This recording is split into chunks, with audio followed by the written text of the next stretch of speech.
Hi all, welcome to my channel, welcome to John's Model Making. Today we got issues 97 and 98 of Builder Spitfire from Hachette. Now the model is still working fine.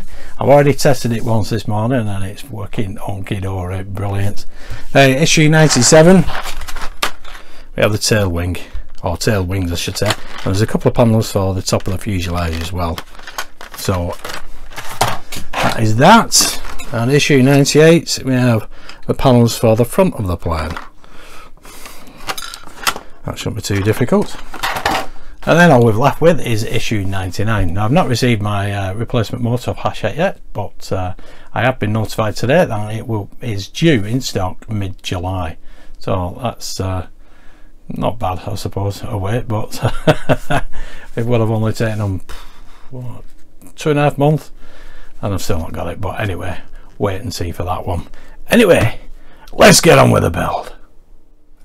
Okie doke, issue 97, we have all these parts: upper bodywork panel, 2 of elevators, left and right, tailplane panel left, upper and lower, tailplane right, upper and lower, elevator tabs left and right, cable grips, panel fixture, elevator hinge brackets and pins. So I'll have a quick look through the instructions. It's similar to what we've already done previously with the elevators on the main wings, and we also attach the aerials as well. There we go. So let's get the parts out. Okay, so there are parts. Put them to one side. We need these two. First off, we need to cut them out of the sprues and glue them together. So let's do that. So there we are. You must ensure that you leave these 2 pins on the end of that one and that one, otherwise they won't sit in the plane all that well. Probably just drop out actually.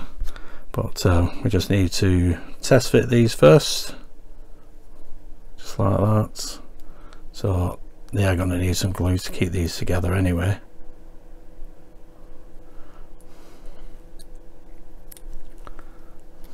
Is that the right way? There we are, that's the right way. There we are, going the right way as well. It does help. So we'll glue them. Okay, that's them glued together. There we go. Make sure you're going the right way around. There we go. There we are. Excellent. Now what we need, put them to one side of the pins.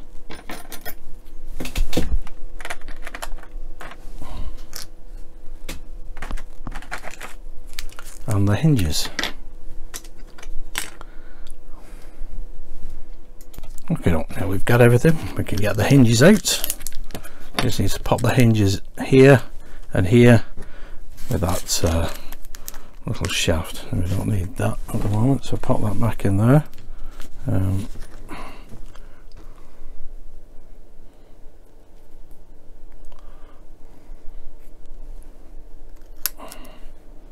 believe that is going to go like that.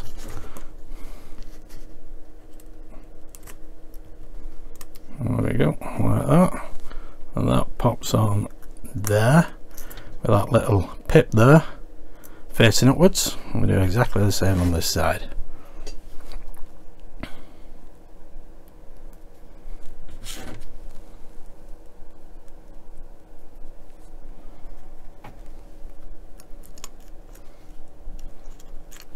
Okay, I need this panel, not that panel.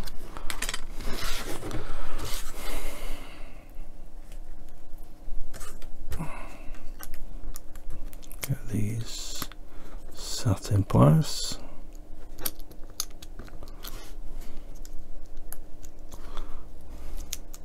Just like that, and then we can pop that there like that.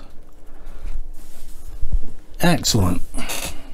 Now what we need is this panel and this panel to fit over the top. Now I'm hoping these don't need any glue, because I don't fancy taking them off at any time. So if they don't fit properly, or I will use some double-sided tape. But hopefully well, they have snapped into place, but that seems alright. But I don't know whether they're going to fall apart or not. That's the problem. And that one has gone alright as well. Bit too easy, to be honest. So we'll see if they do come apart. I'll give them a rattle test off camera. Won't be a sec.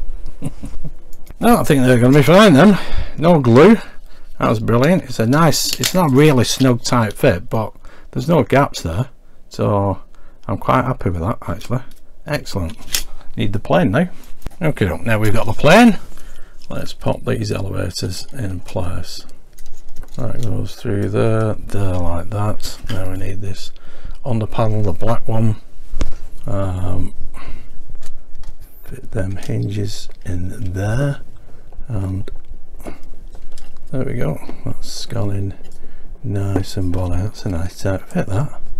So that, all we need now is the aerial across here and put a clamp on.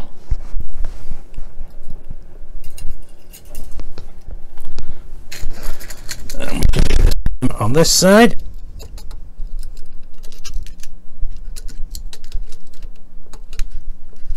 Put that there that goes, and make sure them hinges go in there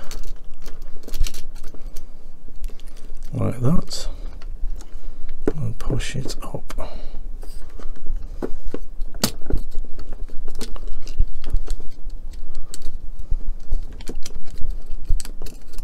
There we go. That was being a bit awkward. Up, that was falling apart. Let's get some double-sided tape on that one. There we go. I'll put some double-sided tape there, there and there. Now it's just a matter of attaching it back to that tail wing, and then we can put it back in place again.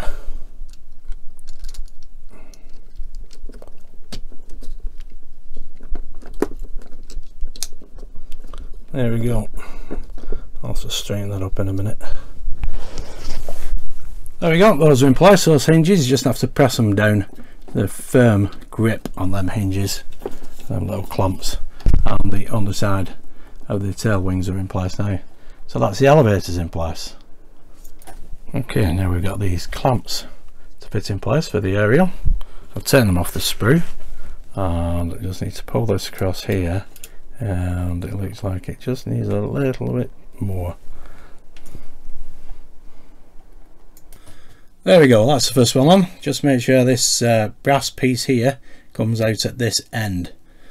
You got it fully in line then. It is very, very tight.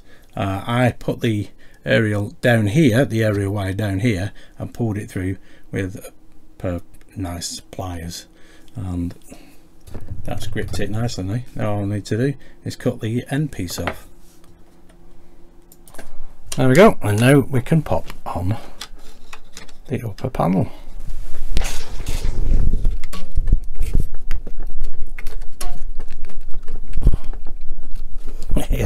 Hit that aerial twang in then. There we go. Excellent stuff. That looks brilliant. Now we just need to do the other side.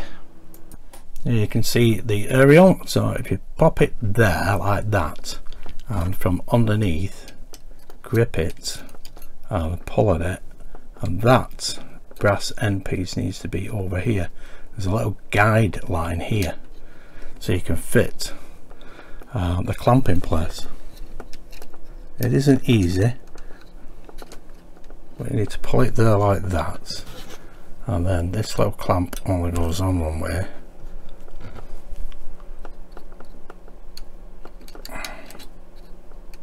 But once you got it in place like that, there we go.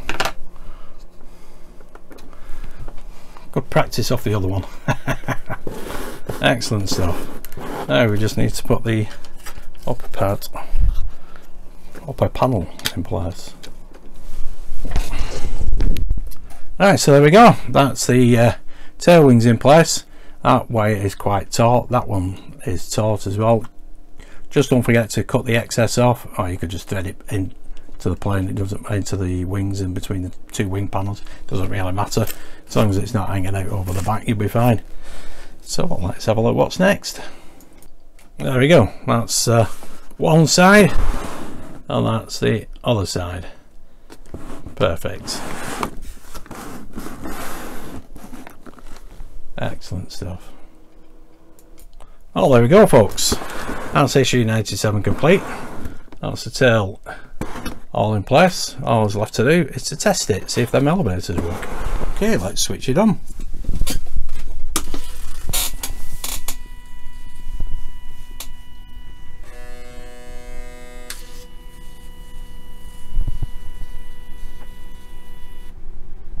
Yep, they're working fine. That's brilliant. Okay, let's give it a test flight.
Okay, now we know that the plane is working fine again. That's brilliant. Those elevators are working a treat. That's absolutely brilliant.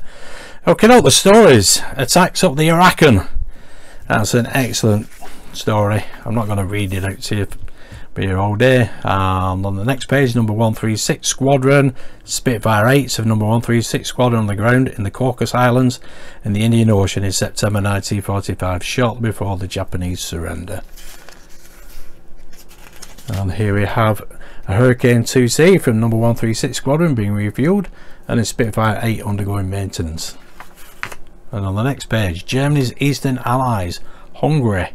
With some reluctance, Hungary fought alongside Germany and Russia, and then in its own desperate defence, the Air Force battled bravely with its obsolescent aircraft, but could do little to prevent defeat.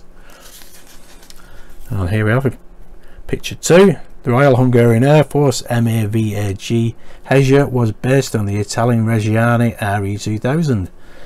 And in picture 3, pilots and crew of the Hungarian Air Force gathered for a photograph in front of a Messerschmitt Bf109G. That goes on for 4 pages. And here we have Admiral Miklos Horthy publicly opposed Nazism. He was killed when his Hezja crashed on the Eastern Front on 20th of August 1942. Some excellent stories in here. Your next set of parts. There we go, not much to do, brilliant, but we're getting there. Let's do issue 98. Here we have the parts for issue 98. There we go, a couple of panels. Now we need these 2 panels from issue 97. So we can fit the aerial, and there's some screws there as well, and we do need this brass ring as well. There we go. Now, a fantastic lot to do. We do change the magnet on one of these side panels for the engine. So let's get on with issue 98. Okay, first thing we need to do is to put this from issue 97 just there like that, and screw that into place with a PM, well, one of these smaller ones, I forget which one it is now, that size.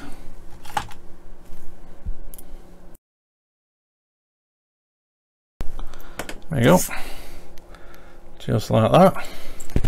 And then we need to fish that cable, or I should say aerial.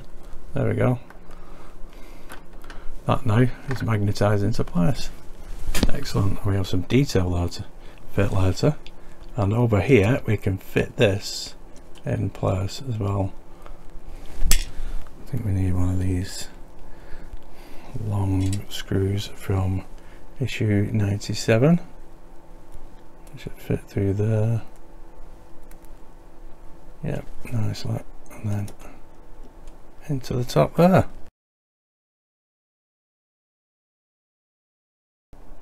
There we go. So that's all the wires in place, all the aerials I should say. That one's not as taut, that. I suppose I could take everything off and make it tighter, but I'm not going to do.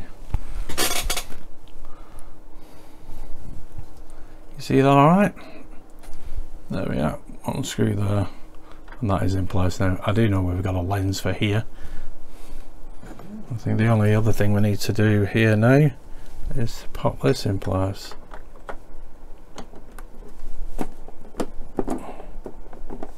Oh, there we go, that's them two panels in place. I'm not too happy with this one. I'm going to have another look at this. There's a bit of a gap here, and that sits right on this side, but there's a bit of a gap there. I know it's a little bit loose, it just sits in place, but anyway, let's move on. Okay, next thing to do is to pop this in place here, check out the gaps and screw it in place. Okay, I've fitted the two panels now, this one and this one. There is some gap in here, all because this engine is a bit too heavy. They've not thought about how to close that gap, because this drops and it is a bit flexible. Now this closes up nicely. I've replaced the other magnet holder, there we go, for the replacement one. Don't make much difference, to be honest, the old and the new one. Swivel this round and show you the other side.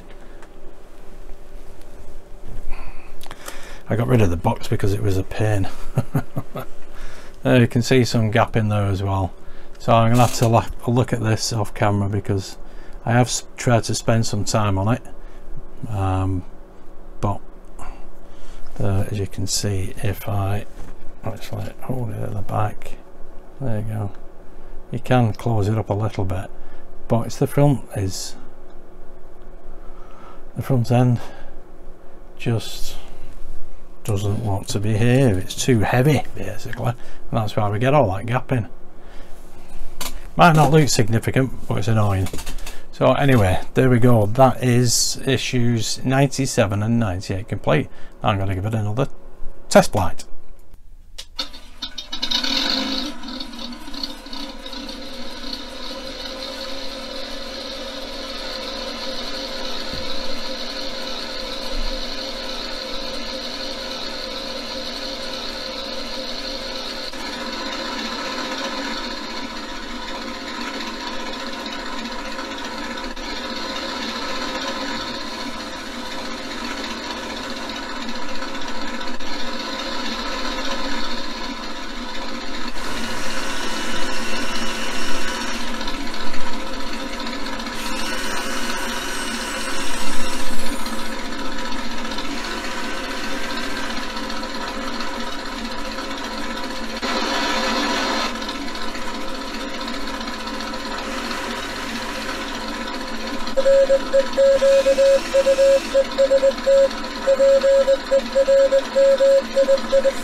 Okay, so that's the aircraft done with. It isn't looking too bad, to be honest. There's some gap in there, but I'm going to have to do that off camera. It's going to take a while.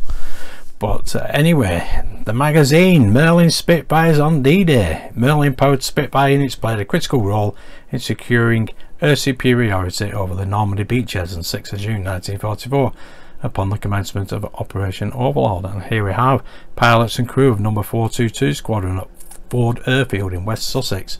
Now this is an excellent read. D-Day invasion strikes being painted on a Spitfire Mark 9. An Australian flight officer, George Roberts of number 453 Squadron, leaving the cockpit of his Spitfire after returning home from beachhead patrol on D-Day.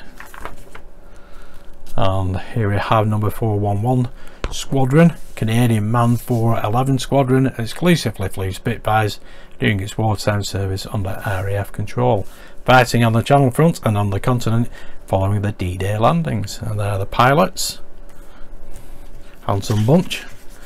And here we have pictures.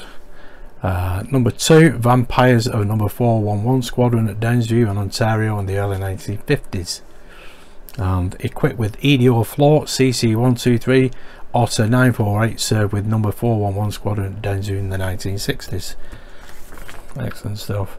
And on the back page is Japan strikes back. After the attack on Pearl Harbor, the war against Japan was mainly fought in the Western Pacific and Asia. However, Japan also made several attempts to strike against continental US and its territories.